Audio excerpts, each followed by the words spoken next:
ওসমান হাদির উপর সম্প্রতি যে হামলার ঘটনা ঘটেছে, জড়িতদের প্রাথমিকভাবে চিহ্নিত করা গেছে, তাদের কাউকেই ছাড় দেওয়া হবে। পরাজিত ফ্যাসিস্ট শক্তি এদেশের পবিত্র মাটিতে আর কোনোদিন ফিরে আসবে না। আপনাদের সামনে আজ উপস্থিত হয়েছি অত্যন্ত ব্যথিত হৃদয়ে। এই আনন্দের দিনে গভীর বেদনার সঙ্গে জানাচ্ছি, জুলাই অভ্যুত্থানের সম্মুখ যোদ্ধা, ইনকিলাব মঞ্চের মুখপাত্র শরীফ ওসমান হাদির উপর সম্প্রতি যে হামলার ঘটনা ঘটেছে, তা শুধু একজন ব্যক্তির উপর আঘাত নয়, এটি বাংলাদেশের অস্তিত্বের উপর আঘাত, আমাদের গণতান্ত্রিক পথ চলার উপরে আঘাত। শরীফ ওসমান হাদি বর্তমানে সংকটাপন্ন অবস্থায় চিকিৎসাধীন। তার চিকিৎসা ও নিরাপত্তা নিশ্চিত করতে সরকার প্রয়োজনীয় সব ব্যবস্থা গ্রহণ করেছে।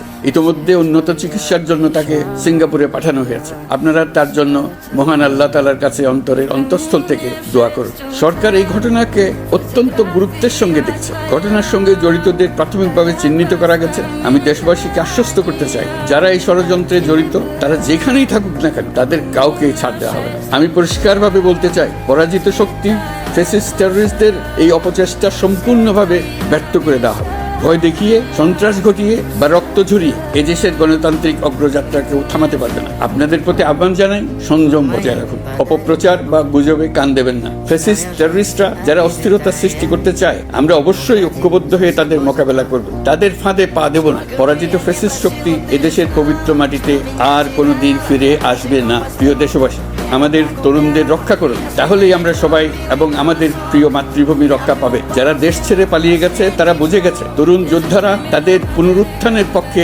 ভীষণ রকম বাধা। এই অস্ত্রহীন, ভীতিহীন, ব্যক্তিগত স্বার্থ সম্বন্ধে সম্পূর্ণ উদাসীন দৈনন্দিন এই চেহারার ছেলে মেয়েদের নিয়ে তাদের সাংঘাতিক ভীতি। তাদের লক্ষ্য হলো নির্বাচন আসার আগেই পথের এই বাধাগুলো সরিয়ে ফেলা, নিজেদের রাজত্ব আবার কায়েম করা। তাদের বন্ধুরা যতদিন তাদের সঙ্গে আছে, ততদিন তারা এই স্বপ্ন দেখবে। নির্বাচন হয়ে গেলে তাদের বন্ধুরা সমর্থন জোগাতে বেকায়দায় পড়বে। সেজন্যই তো এত তাড়াহুড়া। তারা চায় নির্বাচনের আগেই তাদের ফিরে আসা নিশ্চিত করতে। নানা ভঙ্গিতে এটা তারা করবে। এই চোরাগোপ্তা খুন করার যে উদ্যোগ, তার একটা রূপ। আরো কঠিনতার পরিকল্পনা নিয়ে তাদের প্রস্তুতি আছে। দেশের সবাইকে জোর গলায় বলতে হবে, আমরা তরুণদের রক্ষা করব। এখানে পুরনো আমলের দাসত্ব মেনে যারা আছে, তাদেরকে দাসত্ব থেকে বের হয়ে আসতে হবে। উৎসবমুখর শান্তিপূর্ণ নির্বাচন করে আমরা সবাই মিলে দেশের উপর আমাদের পরিপূর্ণ দখল প্রতিষ্ঠিত করব।